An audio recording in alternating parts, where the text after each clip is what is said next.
muito, a gente, enfim, se estende demais, né? Boa noite, pessoal. Estamos no nosso 6º encontro, acredito eu, nosso grupo de Paul Preciado. Lendo agora a parte Genealogia dos Brinquedos Sexuais, ou de como Butler descobriu o vibrador. Esses títulos sempre excelentes do Paul Preciado, né? Destaquei algumas partes, muitas partes a partir da página 102. O começo ele faz uma certa crítica a Butler e a como o construtivismo cai num certo identitarismo e alimenta a falsa contradição de natureza e cultura, e essencialismo e naturalismo, enfim. Não senti que isso é tão relevante assim para a gente quanto a outra parte, onde ele vai falar da história, né? De como foi criado e pensado, e o contexto da criação, tanto dos brinquedos sexuais, quanto dos aparelhos de repressão sexual, quanto a invenção, por assim dizer, né, do orgasmo feminino. Essa grande novidade moderna, dos tempos modernos, que é que as mulheres gozam e sentem prazer e podem fazer isso sozinhas, né? Veja que perigoso para o funcionamento da sociedade patriarcal. Eu não vou transmitir a imagem aqui, porque dá muito trabalho assim, ficar transmitindo, lendo, passando. Eu vou ler aqui no meu livro e vou vou falar a página no livro e vou falar a página no PDF. E aí, espero que dê para acompanhar desse modo. No PDF, peraí.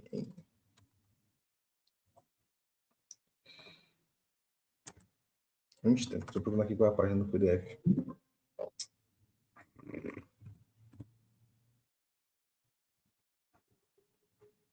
Um minuto. Eu já vou para o PDF logo. Não estou achando a página do PDF.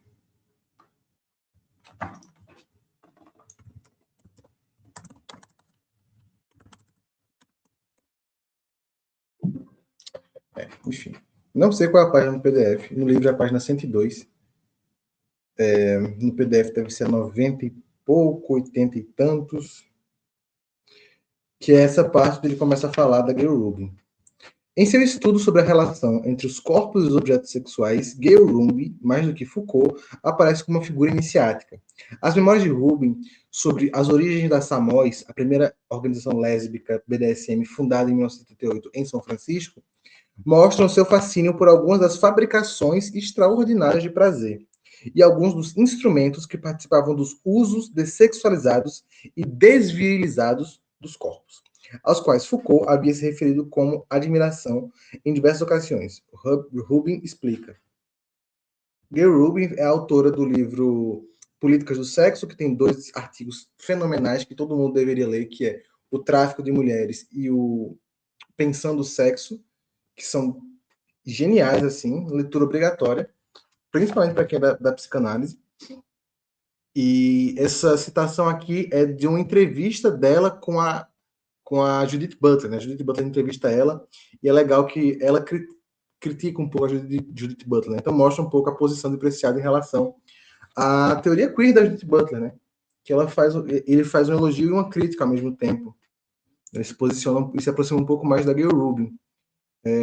Não vejo como alguém pode falar de fetichismo e de sadomasoquismo sem pensar na produção da borracha. Olha que interessante. Nas técnicas e equipamentos usados para treinar e montar cavalos. No brilho polido das botas militares. Na história das meias de seda. Então ela fala uma série de objetos, né, da materialidade que influenciaram diretamente o modo como o fetiche, o sadomasoquismo funcionam, né? Eu pulo uma parte, vou lá para o final. Para mim, o fetichismo suscita toda uma série de questões relacionadas a mudanças nos modos de produção de objetos, ou seja, os modos de produção de objetos se relacionam, né, sobredeterminam em algum grau os modos de produção das sexualidades. Né? Então, a gente tem aí a sexualidade como um objeto, né, como um produto, como efeito da história, né? E há especificidades históricas e sociais do controle da pele e de etiqueta social. ou a invasões do corpo experimentadas de maneira ambígua e a hierarquias minuciosamente graduadas. Se toda essa informação social complexa se reduz à castração ou ao complexo de Édipo, ou a saber, ou a saber, meu Deus do céu, ou não o que se supõe que uma pessoa deva saber, então algo importante se perdeu. Né? E aí é importante sublinhar que existe uma diferença entre o fetiche nas teorias de gênero, nas teorias queer, nas teorias feministas, e o fetiche para a psicanálise, né? Para a psicanálise lacaniana. Porque na teoria lacaniana, o fetiche é esse modo privilegiado, né, de manifestação da estrutura perversa. Que aí não cabe a gente entrar aqui, se adentrar, talvez em algum momento desse cabe a gente adentrar na estrutura perversa, né? Porque ele cita um pouco a pervertização, né, da sexualidade, de toda a sexualidade dissidente, né? Mas, enfim, é legal pontuar aqui essa diferença, né? do que a psicanálise chama de fetiche para o que as pessoas vivem e vivenciam como fetiche. Não necessariamente o que é fetiche para um perverso vai ser que as outras pessoas, o que se chama de fetiche nas outras teorias de gênero e de sexualidade. E acho que isso pontua um pouco a posição epistêmica da psicanálise, especialmente a psicanálise lacaniana, né? Porque aqui o Preciado, através da Gay Rubin, está defendendo uma perspectiva histórica, genealógica, né, do corpo como um produto, como um objeto que é produto da história, como um objeto que é feito de contextos, de forças, de produções discursivas e maquínicas, e industriais, né? Então, é esse corpo, né? É esse sujeito. E na psicanálise lacaniana, que é a que eu consigo falar, não posso falar pelas outras, mas na psicanálise lacaniana, o sujeito que a gente trata é efeito da história? Não necessariamente, né? O sujeito do inconsciente, ele está muito mais ligado aos lapsos, né? A característica intrínseca da linguagem de ser falha, de ser faltosa, né? A característica intrínseca da linguagem de não poder dizer tudo, e ele aparece, né, nas falhas da linguagem, ele é muito mais isso, e o que a gente pode construir a partir disso, do que essa pessoa que vive num contexto, que vive numa sociedade, né? Porque isso é da dimensão do imaginário, do substancial, do que tem sentido. E o que a gente produz numa análise, né, é um sujeito que se constrói a partir das falhas, do que não pode ser dito, do que escapa, do que é difícil de dizer, enfim, né? Tanto que o sujeito evanescente, esse sujeito inconsciente da psicanálise lacaniana, ele é um produto, uma construção do analista, do analisante, né? Enquanto esse outro sujeito, que a gente pode trabalhar na psicologia, ou nas ciências sociais, ou em algumas teorias feministas e queer, ele é o sujeito biopsicossocial, né? Então esse sujeito ele já está construído. Pelo quê? Pela sociedade, pelos modos de produção, pelos discursos, pela biologia, pelo organismo, enfim. Já está construído pela política e pela sociedade, né? E pode continuar se construindo. E o sujeito evanescente, o sujeito inconsciente, ele está ali para ser construído em análise através do discurso, né? Então, existe essa diferença e isso muda completamente o modo como a gente constrói uma análise com pessoas, enfim, com queixas sexuais, com demandas sexuais, com pessoas fetichistas, né? Vai por dois caminhos diferentes, dependendo da perspectiva do sujeito. E eu vou pular agora para a página 103. Vou ver se eu acho no livro. Sérgio, tu tem o livro físico ou tu tá no PDF? Tô no PDF. Tu tá Eu achei aqui se localizar? Aqui você tá na 88. Perfeito. Tu tá conseguindo se localizar, né? Porque para mim é difícil, enfim, transmitir, sublinhar. Qualquer coisa, tu pontua a pergunta, a gente vai se localizando, certo? Beleza. Agora tu na página seguinte, né?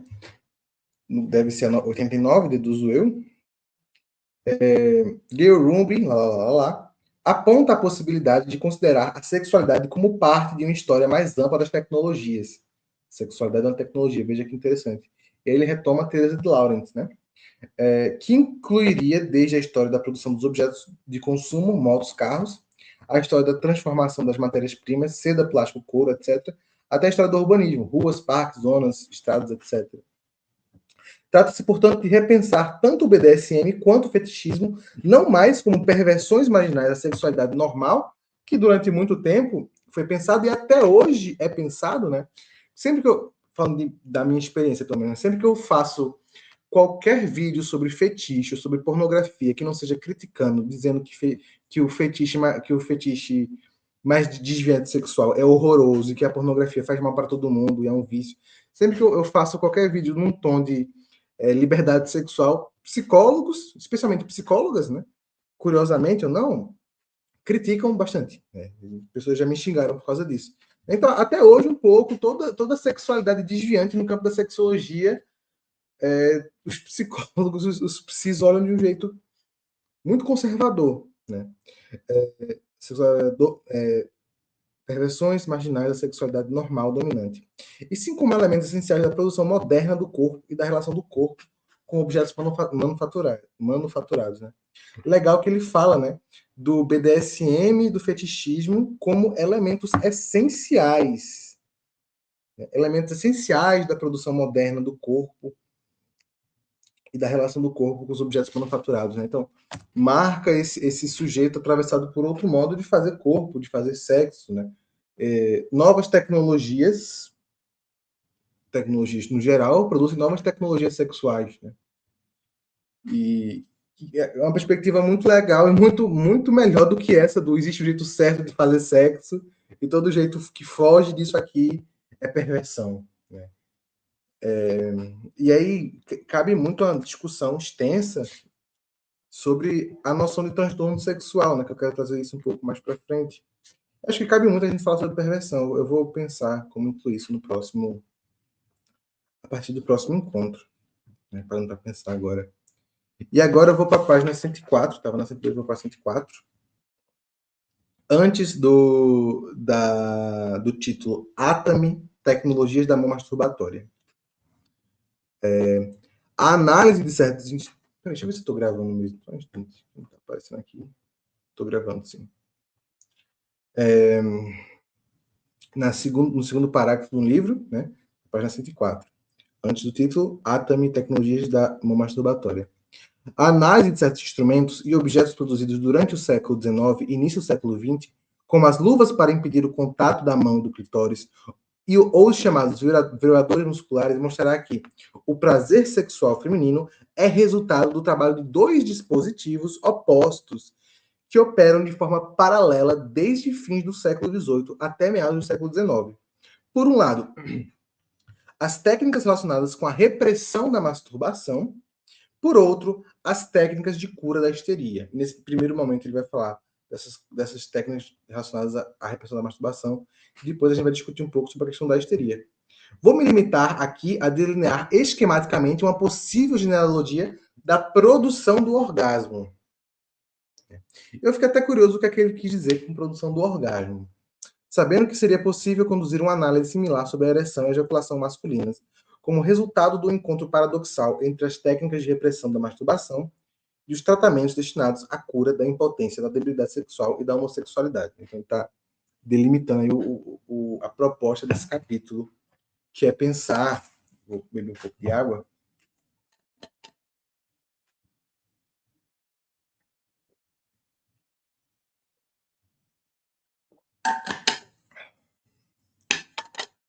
Que é pensar o orgasmo que nessa sexualidade dominante, conservadora, heteropatriarcal, é o objetivo, né? O ápice do sexo. Hoje a gente pensa assim, né? Mas ele vai colocar que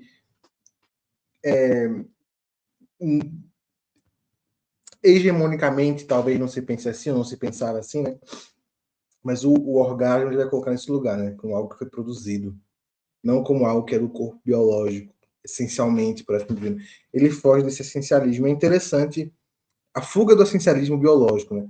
Porque pelo lado da psicanálise lacaniana, a gente desvia do essencialismo biológico através da teoria do significante, né? Então, o que é o corpo? O corpo ele é feito, ele é resultado da descrição do sujeito da linguagem, né? O corpo ele é um dito que vem do outro, né? E se compõe a partir de ditos que vêm do outro, né? O que é a pulsão? A pulsão é um eco de um dito no corpo, né? Então, a gente tem aí esse corpo como efeito de uma linguagem, esse corpo como um dito, esse corpo como imagem do outro. E aqui, por um outro lado, desse outro que é o código da linguagem, inclusive, né? Aqui, por um outro lado, a gente tem e aí Lacan, a gente pode pensar a partir de Lacan, né? Que muitos efeitos no corpo, na verdade, são efeitos de linguagem, né? Porque a realidade é a realidade discursiva. Um exemplo muito claro disso, né? A gente pode pensar, por exemplo, as conversões histéricas, ou as conversões no geral, né? Por exemplo, um paciente que está passando por, sei lá, ele é muito responsável por cuidar das pessoas mais idosas da família, ele sente uma dor muito grande nas costas, que médico nenhum consegue identificar que dor é essa, porque ela acontece, né? Então, essa dor fala muito mais desse dito, né, dessa imagem do outro, esse paciente, ele se vê, portanto, ele é visto, portanto, se vê como um cuidador, e isso tem um peso, né, e é um peso que não é do nível do tangível, mas é do nível do intangível, do nível da linguagem, né? Veja como essa família olha ele, veja como ele se olha, veja como ele é olhado, né? Que já é da dimensão do corpo, e aqui o Preciado ele vai para um outro caminho, né? De pensar esse corpo que não é biológico, mas é um corpo que é construído e construível, né? É muito legal pensar isso e colocar lado a lado essas perspectivas, né? Existem encontros e desencontros. Pulo para a página seguinte, 105, depois da parte A, também tecnologias da masturbatória. Que ele vai falar do tato, da visão, dessa mudança, né, do funcionamento, dessa construção, na verdade, né, do regime de sensibilidade do corpo. O tato e a visão estão marcados por uma assimetria epistemológica radical. O tato é cego, ele está falando de uma pintura, né? Uma pintura com 5 homens que representam os 5 sentidos, né? Uma pintura da época moderna. O tato é cego, então o homem na pintura que representa o tato ali é um homem cego, enquanto a visão, ou seja, o homem que representa a visão na figura, toca com o olhar sem ser contaminada nem pelo particular nem pela matéria. Isso é, a visão supõe um modo superior de experiência que prescinde da mão e da pele. Na transição do tato para a visão, que marcará a emergência da modernidade filosófica, o tato, enquanto sentido menos válido, será literalmente contido e efetivamente impedido. E aí eu penso na visão não como o ver, né, mas na visão como o vigiar, né? Então, a transição para a modernidade passa para uma transição da vigia do sexo, né? Que em algum grau, em certa medida, se a gente for para pensar na Idade Média, sempre houve, né? Mas que tomou outros contornos mais explícitos, talvez, menos religiosos, menos teológicos, né? Sentido menos válido, será literalmente contido e efetivamente impedido por meio de uma série de instrumentos técnicos que mediarão a relação entre a mão e os órgãos genitais e que virão a regular as possibilidades inquietantes abertas pela mão, que toca a si mesma e que transforma o indivíduo em seu próprio objeto de conhecimento, de desejo e de prazer.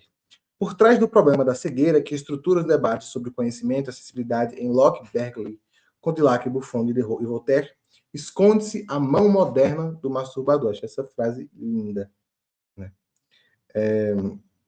E ele continua. Como mostra Vern L. Bulow, não sei como é que fala, no primeiro estudo detalhado da história das tecnologias sexuais, entre os séculos 18 e 19, existe uma enorme produção de aparelhos e instrumentos dedicados à prevenção do que se passou a chamar de doenças produzidas pela masturbação.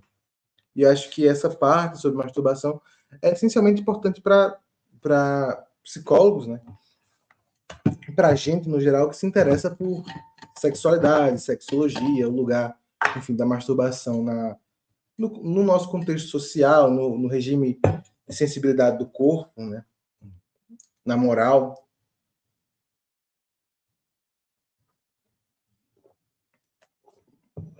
Alguém quer adicionar antes da gente continuar?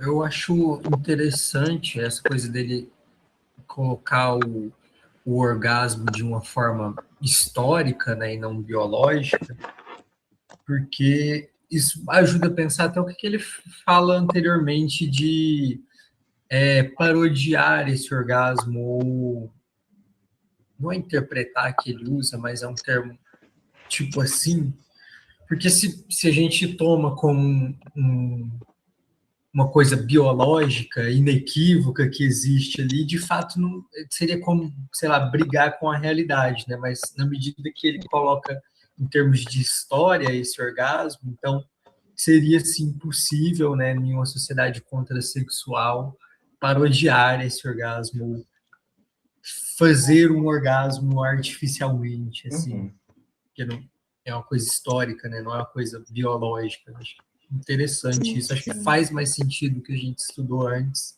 agora vendo essa parte. Ótima pontuação, isso que tu coloca, me esclarece um pouco esse lugar que ele coloca o orgasmo.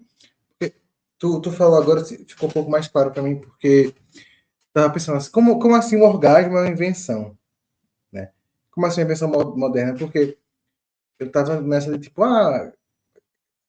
eu tava lendo como se ele estivesse dizendo que antes não se gozava, né?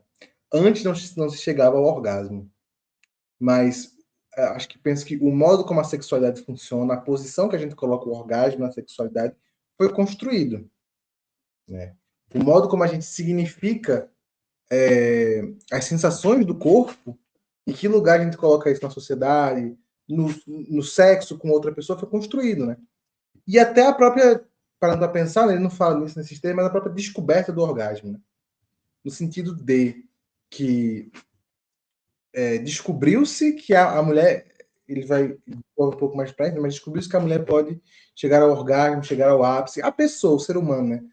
Pode chegar ao ápice, a essa coisa que é o resultado do sexo sem outra pessoa, né? E o quanto isso desafia a lógica heteropatriarcal baseada no casal heterossexual, no casamento heterossexual e na reprodução, né? Então ali o orgasmo como essa coisa super prazerosa, né? Que desafia, em algum grau, a função do sexo para a sociedade heteropatriarcal. Né?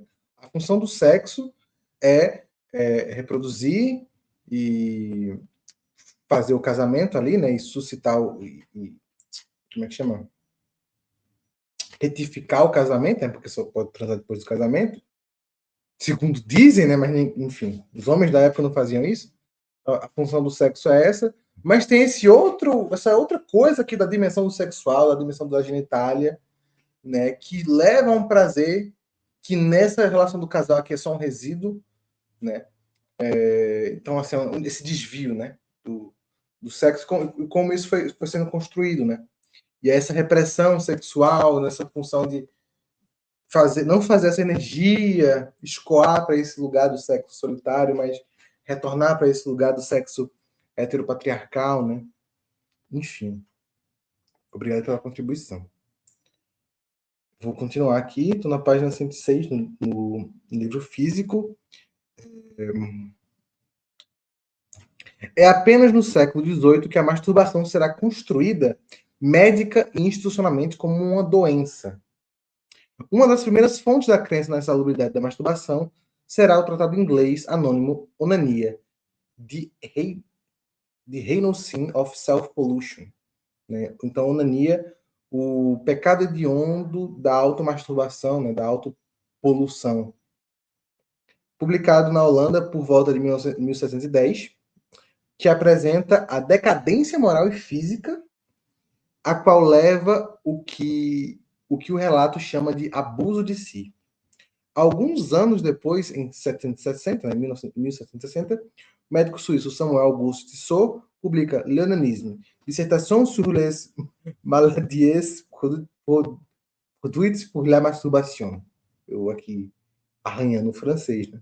Segundo a teoria dos humores de Tissot, a masturbação é, antes de tudo, uma forma de gachis, isto é, um desperdício desnecessário da energia corporal que conduz inexoravelmente à doença, inclusive à morte. Este gachis está presente não só na masturbação, como também em todo coito cujo objetivo não é a procriação, e logo em toda relação homossexual. Eu achei muito interessante citar esse Tissot sobre a masturbação como desperdício desnecessário, né, da energia corporal, porque no Bataille, né, que é esse autor que é uma referência para Preciado, Bataille fala que a transgressão sexual, ou seja, o desvio da finalidade sexual instituída socialmente, né? A transgressão sexual não é uma exceção da atividade humana.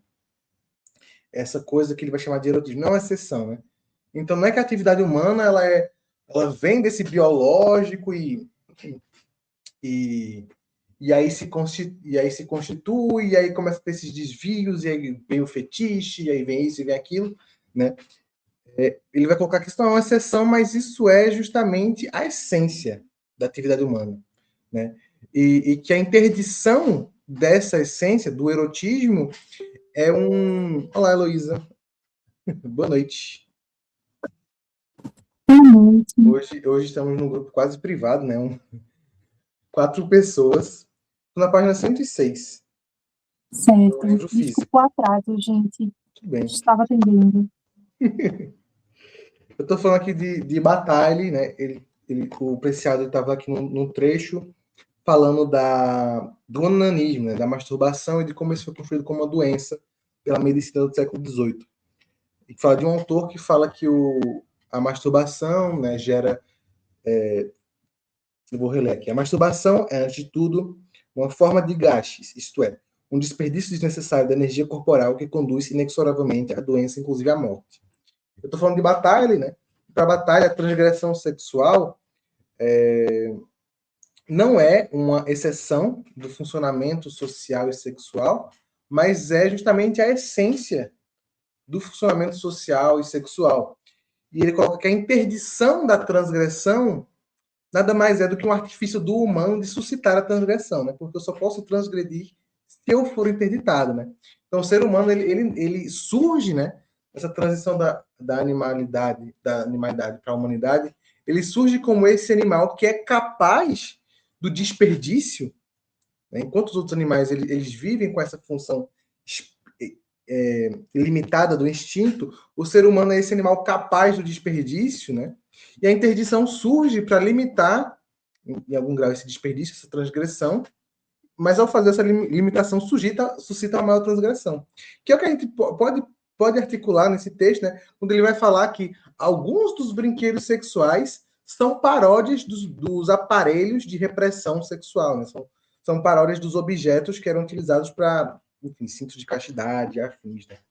Aí eu achei interessante essa comparação desse Tissot, né, que falava da masturbação como um desperdício necessário, em contrapartida ao orgasmo, o ato falho, em contrapartida ao Bataille, que fala que ao Bataille que fala que a transgressão sexual, na verdade, é a essência, né? Esse desperdício é essencial a toda a atividade humana, inclusive a atividade de interdição sexual, né? Curiosamente. E é curioso porque vai ser aqui puríssimo achismo. Mas se a gente for investigar a vida desse Tissot, eu deduzo que ele era um safado. Porque muitas vezes, né, existe na conduta da pessoa que interdita sexualmente, né, que tem se coloca nesse lugar de vigia, né, desse lugar de superioridade moral, é comum que essa pessoa seja uma pessoa que vive em algum grau a sexualidade, vive em algum grau a intensidade do sexual, né? Muito comum em padres, por exemplo, né? E sem aqui fazer essa crítica rasa, o padre faz o que ele quiser sem querer fazer essa crítica superficial à Igreja Católica, mas enfim, é muito comum em padres e pastores a gente vê isso com alguma frequência, né? Demais. E geralmente transgressões até. Opa, minha pinça caiu. E geralmente transgressões até no sentido criminoso de coisa, que não Sim. passa a ser uma prática, né? Por exemplo, a gente no grupo de estudos separáveis, a gente estava vendo sobre instituições religiosas, e aí eu nem sabia disso. Eu nunca frequentei, assim, igreja evangélica, nada, não. Aí eu soube através de estudantes que frequentam, que estavam comentando que nas igrejas evangélicas, por exemplo, as crianças, elas têm, tipo, a salinha delas, e os pais, eles vão para os cultos. Então, elas ficam assistidas por, sei lá, 2, 3 pessoas, e tem um fluxo de pessoas que pode estar circulando naquele grande ambiente. Vamos dizer, o banheiro é ao lado da sala da criança. Pode muito bem, em algum momento, a pessoa que está responsável por essa manada de criança, se descuidar, vem um cara, uma mulher, o que seja, pega essa criança. Você não nota. E, né, papo. Então, tem essas questões também que as instituições, elas tem um pouco isso por trás, né? As transgressões das leis, das normas, inclusive instituídas, às vezes, pelos próprios, né? Se a gente pega as estatísticas, a quantidade de pastor, de padre, que, enfim, né? Se relaciona com menores de idade, é uma coisa a se pensar, né? Porque Preciado está falando aqui numa perspectiva de exercer a sexualidade de outro modo, né? Mas existe também essa vertente do criminoso da coisa, né? Até nos países árabes. Eu esqueci qual é o país, mas eles têm uma cultura de que eu fui num vídeo assim aleatório e eu fiquei viajando sobre isso. Até por isso eu acredito que também foi um dos motivos para fazer o meu pré-projeto. O vídeo relata uma denúncia de uma prática que existe desde a antiguidade nos Emirados e afins, em que eles vão ao interior, aí buscam meninos de lá,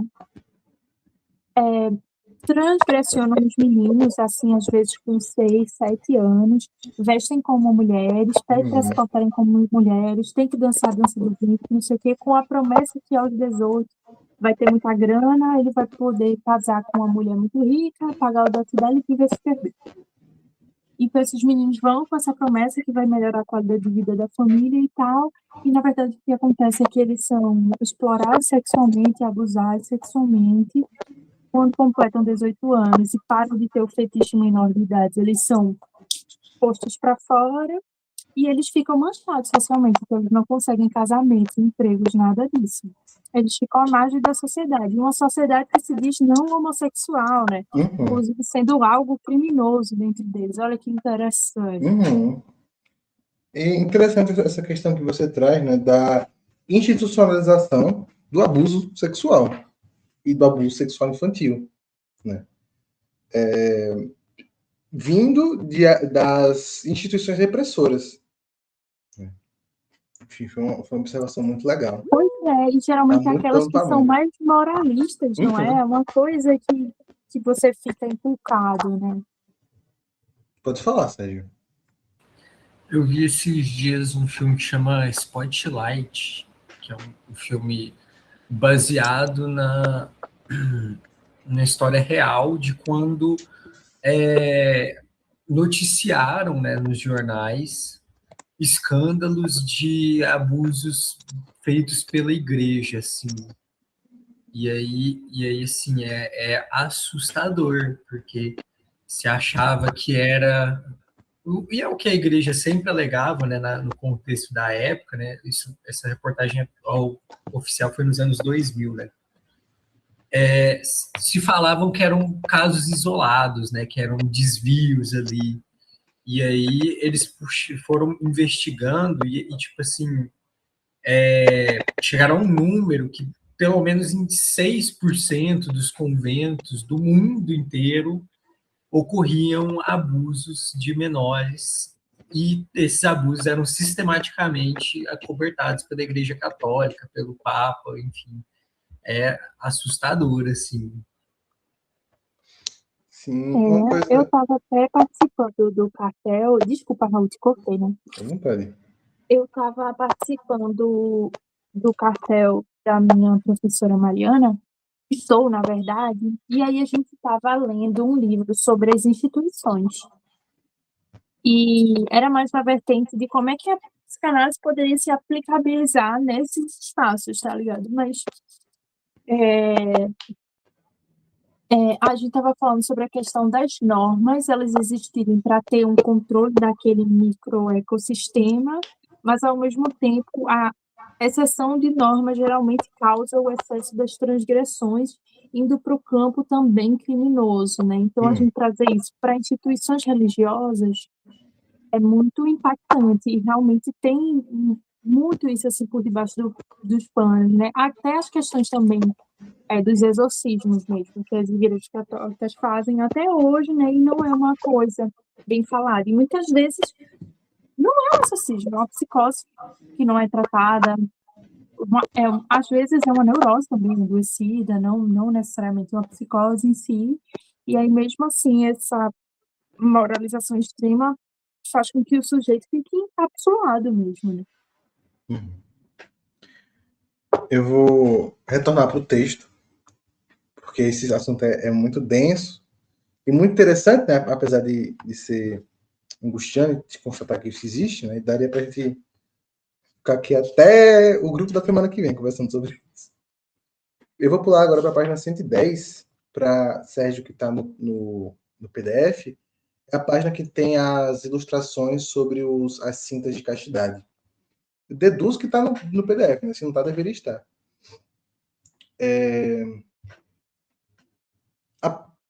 Perfeito. E aí estou na metade do primeiro parágrafo.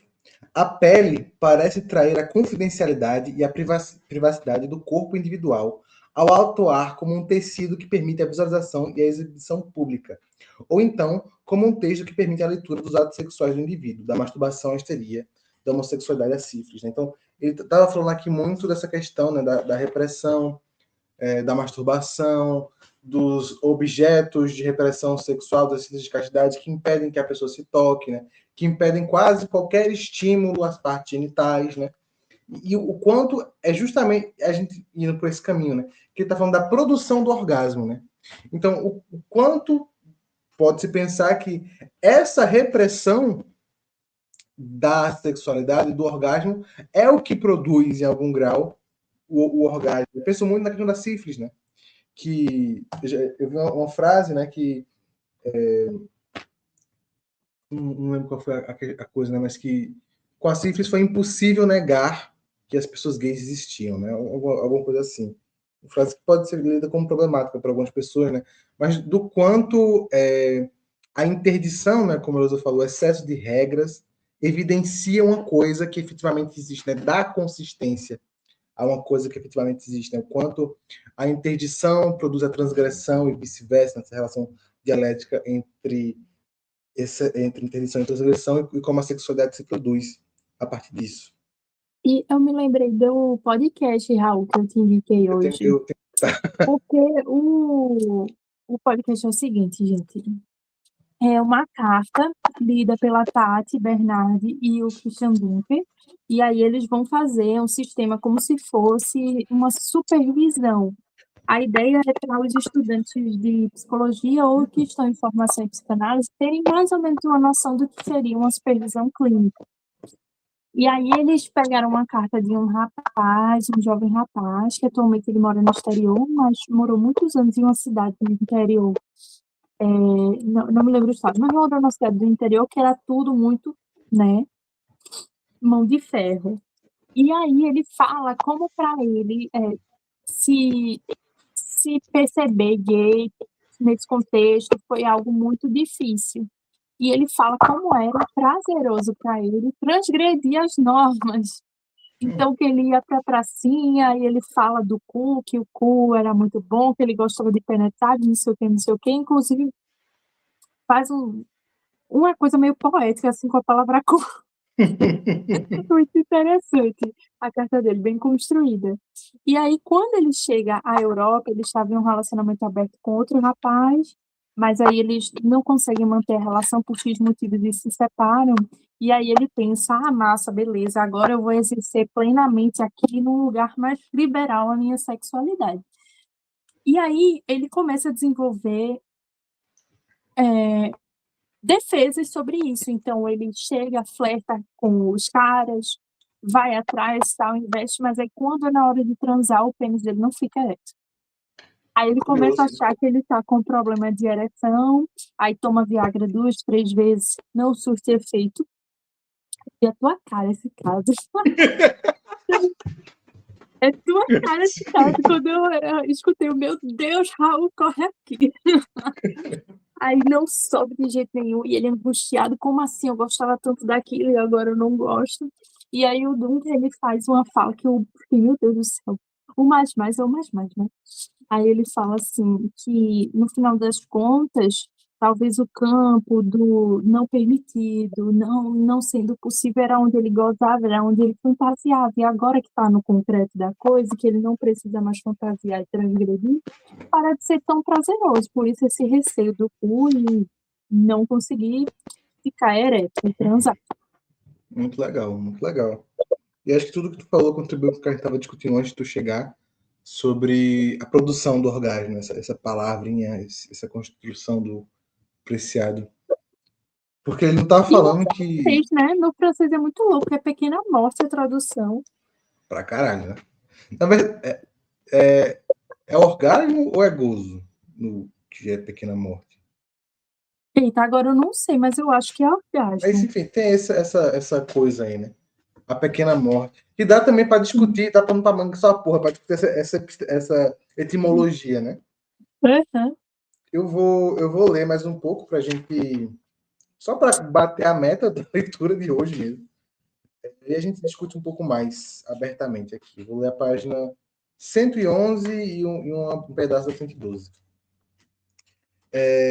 Uma análise fenomenológica dos objetos desenhados para evitar o contato evidencia o aparecimento de um novo órgão sexual, a mão, que ameaça a autonomia sexual dos órgãos genitais. Boulou identificou mais de 20 instrumentos diferentes cujo desenho teria por objeto prevenir a masturbação e que foram registrados como cintos de castidade ou como instrumentos cirúrgicos na US Patent Office Records entre 856 e 917. 1800, enfim. Entre os aparelhos encontramos luvas noturnas para evitar o tato genital, ferros de cama para evitar a fricção dos lençóis contra o corpo, enfim, esses objetos que eu citei, né, que eu mencionei. Recomenda-se para os rapazes, por exemplo, a circuncisão, a perfuração da pele do prepúcio com um anel e, em casos extremos, a castração parcial. Então, veja o perigo que é um orgasmo. No tratamento da jovem masturbadora, ou seja, das meninas, se aconselha queimar a parte interna das nádegas próxima ao sexo, inclusive, em casos severos, a clitorectomia, né, que é cortar o clitóris. Boulou escreve que os cintos femininos geralmente tinham uma malha de arame perfurada para que as meninas pudessem urinar através dele sem nunca se tocarem. Todos estes instrumentos eram presos na parte de trás, muitos com um cadeado para os quais apenas os pais tinham a chave, né? Eu achei muito interessante essa questão da sexualidade infantil, que é um campo muito difícil de discutir, né? Para os homens havia aparelhos similares, mas o mais popular era uma capa dentada ajustável ao pênis. Se o pênis ficasse ereto, os dentes perfuravam a carne e tornavam qualquer ereção dolorosa. Cada avanço na tecnologia parecia levar a um novo tipo de dispositivo. Os aparelhos que davam choques elétricos, por exemplo, surgiram no mercado após o desenvolvimento das baterias. Eu vou ler só mais uma partezinha para a gente discutir livremente. 112, no segundo parágrafo, na metade mais ou menos do segundo parágrafo. Em um sentido estritamente Foucaultiano, Michel de Certeau destacou que toda tecnologia é um sistema de objetos. Achei interessante isso. De utilizadores e de uso aberto à resistência e ao detournement, né? A deturpação, a diversão, perversão, apropriação, queerização. Né? Então, o que é que ele está trazendo aqui? Né? Ele está falando desses objetos e dispositivos, tecnologias de repressão sexual, né? E que a tecnologia, né? Todos esses objetos que produzem o que quer que seja, sujeitos, outros objetos, sexualidades, estão numa relação direta e de grande e alternativa, né, de grande alternação entre os utilizadores e os usos possíveis de fazer, né? E entre esses usos, a deturpação, né? O detournement, que eu estou trazendo por deturpação, que é justamente essa capacidade assim dialética de construção da sexualidade a partir, né? Essa coisa que o Hegel tá, a negação da negação, né? Então, a negação da sexualidade, a repressão, né? Os cintos de castidade, os anéis penianos, né? Todos esses elementos, as cintas que fazem um choque elétrico, né? Todos esses elementos, eles reaparecem no século XX, especialmente como elementos sexuais da comunidade BDSM LGBT, né? Como o piercing peniano. Ele vai falar um série de exemplos. Ele vai falar da genitortura, né? Então, essa prática do BDSM, esse fetiche, né? Que é um lugar interessante estudar que toca fetiche, como uma resistência, né? Como uma reapropriação, uma deturpação, uma diversão com esses objetos, né? Que inicialmente apareciam para negação da expressão sexual. Então, o fetiche é como negação da negação, essa coisa aí um pouco característica do perverso, né, dessa figura do perverso, e dialoga com tudo isso que a gente estava conversando, né, da sexualidade como uma criação a partir do seu oposto, né, da transgressão a partir da interdição, que é essa dança que o Bataille vai chamar de erotismo. E, enfim, tem outras coisas, mas a gente foi indo para outros caminhos. Eu pulei algumas partes também que eu ia trazer. Mas, no geral, é isso. Vocês querem pontuar alguma coisa, conversar um pouco mais para a gente ir se encaminhando? Eu fiquei pensando, sabe o que, no decorrer desse encontro? No filme de Cisne Negro, né? Esqueci o nome da personagem da Natalie, que justamente quando o treinador dela fala que ela não consegue executar o cisne negro, que é uma parte mais sexual da Odete, ele fala para ela, olha, tu deveria se masturbar. Se masturbar, e ele diz, se masturbar para você se conhecer. E como a personagem da Natalie é psicótica, né, ao meu ver, e ela tá muito nesse campo da identificação com a mãe, de corresponder aos desejos dessa mãe. A mãe é aquela que a teve e não conseguiu em nenhum momento ser protagonista, apesar de ter sido bailarina há muitos anos, e a personagem dela já se torna, né, apesar de todos os pesares. Então, elas ficam nessa inveja e nessa simbiose esquisita, assim, entre elas, né? Inclusive, tem uma cena do filme que a personagem vai tentar se masturbar novamente, e aí ela deita assim na cama e ela vai penetrar os dedos, e quando ela olha para o lado, assim, meio de quadro, ela vê a mãe sentada na cadeira, né? Então, parece que sempre tem um movimento, tanto por parte desse filme que eu cito, quanto por parte do social mesmo, que está lá impedindo da sexualidade ser experienciada mesmo. Talvez nem exercida, mas experienciada, tentada mesmo. Vamos ver aqui o que acontece. Sim. E essa parte, assim, que o Preciado fala da pele, né? Muito massa isso. Da pele como algo que evidencia que existe sexo, que existe outros tipos de modos de se relacionar com essa sexualidade. Eu achei muito massa, assim. E tu trouxe essa questão da masturbação e da pele, eu fico pensando, então, estabelecer um diálogo do Preciado Lacan, né, na noção de pulsão, né? Porque o Preciado falou muito do orifício, falou muito do ânus, né? E o Lacan, ele tem uma noção muito própria de orifício, né? Que vem da topologia, né? Que ele vai pensar quero que vocês imaginem, façam a puta esforço de imaginar o que eu vou falar agora, porque eu não tenho objetos aqui para fazer a demonstração. Né? Mas imaginem um cilindro. O objeto matemático cilindro, né? O que é dentro, o que é a parte interior e o que é a parte exterior do cilindro? Se você for parar para pensar no cilindro, eu não tenho nada aqui que seja um cilindro aberto, que merda. Mas se você for parar para pensar no cilindro, né? A parte exterior é essa parte de dentro, né? Que é oca. Mas essa parte oca, ela está sendo preenchida para essa parte de fora também. Né? E aí ele imagina que o cilindro, né? E ele apresenta para a gente esse objeto do touro, né? Que é esse cilindro que dá a volta, que também a gente não consegue definir o dentro e o fora, né? E aí a pulsão para Lacan nada mais é do que isso, né?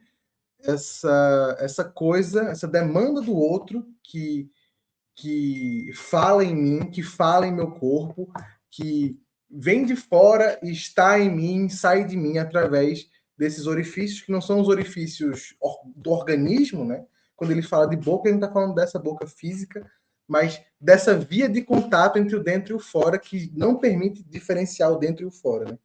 E aí o quanto, né? Essa coisa que vem de fora, né, que vem dessa dimensão, que vem, por exemplo, da sociedade, da interdição, né? que a mulher não pode se masturbar, não pode sentir prazer, veja como é errado, né? Esse tabu em relação à sexualidade feminina aparece, essa coisa que é de fora aparece como algo que é próprio da mulher, por exemplo, num sintoma de transtorno da dor genitopélvica, né? Uma mulher que não consegue exercer a penetração, ou transtorno de anorgasmia, né? Mulher que não consegue chegar ao orgasmo. E aí, na clínica, muitas vezes são mulheres que vivem intensamente essa coisa que é do outro, de que nunca teve isso que você traz, essa experiência, essa possibilidade de experimentação, essa possibilidade de se ver como um sujeito sexual, né? Porque o sujeito sexual necessariamente se produz à margem do que a sociedade diz que é sexual, né?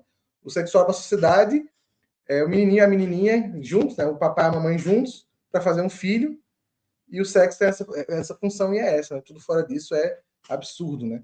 E o quanto eu sinto que ele fala da repressão da masturbação, mas o quanto eu acredito que especialmente a masturbação feminina tem um tabu ainda maior. Enfim, dá para jogar muita coisa a partir disso. E esse negócio da repressão, se você atende principalmente idosas, é uma coisa assim que é um fenômeno assim que acontece realmente. Ou uma mãe, por exemplo, que tem um filho psicótico, autista, né? Eu me lembro muito da Clarice Lispector, né? Porque os dois filhos dela, sinceramente, eles não se deram bem, não. Eles não foram eles não foram sujeitos tão emblemáticos quanto a mãe, né? O mais velho psicotizou e o mais novo exerceu a mesmíssima função do mesmíssimo modo que o pai. Então, de algum modo, nenhum dos dois exerceram os próprios desejos, né? E eu acho que isso faz muita lógica, porque a Clarice, ela ficou nesse lugar de vou seguir o meu marido, que o marido dela era diplomata, né? Vou seguir o meu marido, vou aqui tentar me reinventar e tal. Mas ao mesmo tempo ela tinha essa simbiose com um filho mais velho, né? Não conseguia fazer essa separação. E o mais novo virou a extensão do marido. Então, aquele que não se fazia presente porque ia viajar, porque ia, enfim, que era diplomata, ela pedia para exercer esse certo casamento, assim, com o filho mais novo, né? Além de também colocar a responsabilidade de cuidar do mais velho que estava adoecido. Não sabia desses babados da vida de Clarice. Gostasse. Mais alguém quer pontuar alguma coisa, trazer mais alguma coisa sobre esse texto, sobre essas discussões? Fiquei só pensando em várias histórias, né, dos famosinhos. Lembrei também da Angelina Jolie, né, que teve uma manada de filho e ela também, ela, se eu não me engano, ela é, eu acho que é bipolar, né? Ou é esquizofrenia que ela tem alguma psicose. E assim, e aí eu lembro que eu vi há alguns anos atrás uma entrevista dela, ela falando que não se automedicava, nem se medicava, porque a psicose dela, para ela, era o campo dela acessar a si mesma, né? E eu achei isso bem interessante, assim. Essa questão do corpo, como a gente se relaciona com o corpo, é muito necessária, assim, de ser falado, né? Até porque quando a gente chega na clínica, por exemplo, eu sou uma mulher alta, branca e tal, e eu atendo pacientes em cuidados paliativos, então tem sessões que o tópico do dia é o meu corpo, é o fato de eu ser jovem, de estar com o corpo na atividade e eles não terem mais esse corpo na atividade, né? Então, essa dimensão do corpo, eu sinto que a gente não investe em trabalhar tanto no setting como seu próprio paciente, tanto em discussões mesmo, trazer isso à tona, né? Muito massa. A psicanálise lacaniana tem uma relação muito diferente com a noção de corpo, né? Eu falei um pouco sobre isso hoje, né? De como o corpo ele é efeito da linguagem, né? Eu vou falar um pouco sobre isso amanhã no mini curso do Grafo. O corpo ele é efeito do outro, né? O corpo ele é efeito do discurso. Né? Então, enfim, não tenho uma prática extensa com pessoas de cuidados paliativos, mas penso eu que não só tem a questão desse corpo visto como orgânico, né, que não está funcionando como deveria, como tem um discurso que já atravessa essa pessoa, de que essa pessoa está numa posição de absoluta invalidez, que não existe potência nesse corpo, né? Então, enfim, não só tem a dimensão desse corpo biológico, né, que na psicanálise lacaniana a gente não trabalha com isso, em teoria, como tem o outro que oferece como significante para esse corpo a invalidez, a impossibilidade, a falta de desejo, né? Enquanto o significante de potência, de desejo, estão no outro corpo, né? Que eles identificam como sendo o seu, né? E eu estou lendo agora o livro do Alfredo que eu comprei por indicação do Humberto, né? O outro Lacan, e o primeiro capítulo é sobre corpo. E eu acho que seria interessante. Acho que seria uma leitura interessante para tu pensando nisso, né? Porque, de fato, né, fica nessa de, tipo, tem essas queixas sobre o corpo biológico, né? Mas a nossa teoria não fala de um corpo biológico, fala de um corpo que é feito de linguagem. Como é que a gente faz o manejo de queixas de um corpo biológico por uma teoria que fala de um corpo que é feito de linguagem, né? São os impasses da técnica, né? Eu lembro que quando eu atendia bebês também, a gente faz uma livre interpretação, né, com bebês. E aí eu lembro que eu falava, você se chama, por exemplo, você se chama Ana, tá no hospital tal aqui, porque eu atendi mais em hospital, né? Tá no hospital tal aqui com a mamãe. A mamãe tá preocupada com você, né? E aí eu ia mais nesse sentido. E o bebê, ele é muito interessante, né? Porque realmente eu acho o bebê fantástico, assim, encantador. De diversos modos, não só de fofurinha. E aí ele vai e tateia as coisas, né? E eu acho que a gente vai se desenvolvendo e experienciando menos, assim, pelo corpo. Se castrando mais em relação a isso, né? Enquanto o bebê, ele tá lá, toca tudo, quer sentir em si. Vamos aprender mais com os bebês. Eu vou fazer o corte lacaniano, eu vou encerrar com essa frase hoje, ok? É isso. Enfim, esse foi o nosso conto de hoje. A gente se encontra semana que vem. Só para pontuar para as pessoas aqui presentes que em outubro a gente vai terminar esse grupo. Eu vou iniciar 2 novos grupos. Um vai ser um grupo pago de introdução a Lacan e o outro vai ser a continuação desse grupo, que eu ainda não decidi exatamente qual vai ser o texto, estou pensando. Eu estou muito desejoso de discutir o erotismo de Jorge Bataille, né? Que eu sinto que é muito relevante para essas considerações do Preciado, e o Bataille tem uma veia psicanalítica interessante também, que dá para discutir. Estou muito desejoso de discutir o Cenário 18 também, que fala do feminino e masculino lógicos. Só que eu fico, enfim, estou pensando, aceito sugestões. E é isso, pessoal. Muito obrigado e até semana que vem. Tchau, gente. Foi ótimo hoje. Até a próxima. Até. Boa noite.